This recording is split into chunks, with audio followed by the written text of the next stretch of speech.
dhe realisht nga dalë formu opinioni që jam i vetmi i cili mund të sfidoj dhe të ndryshoj pushtetin libjan. Realisht ka një periudhë bukur gjatë për shkak të përballjes me gjykatën speciale, përballjes me hetimet që unë nuk kam insistuar në politikë. Një periudhë bukur gjatë kohore kam menduar të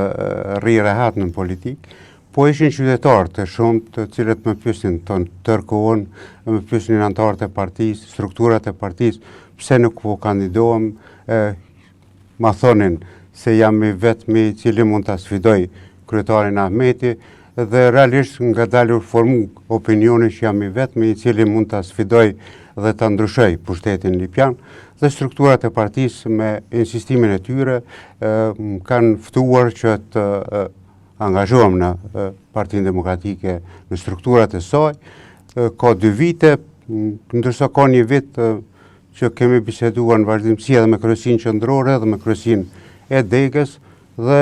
unë kam kërkuar që të udhëheq edhe Degën dhe pastaj të dalë edhe kandidat për kryetar. Dhe kështu edhe ka rrjedh,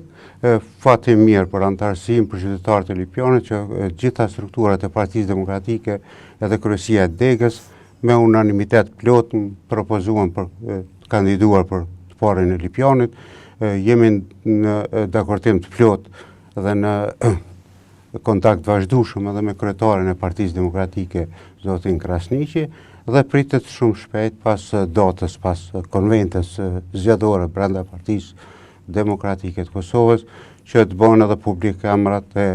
disa emrat e kandidatëve dhe ndër kandidatët e parë do të sigurisht që do të publikohet edhe vendimi i kryesisë Degës Partisë Demokratike Libjane.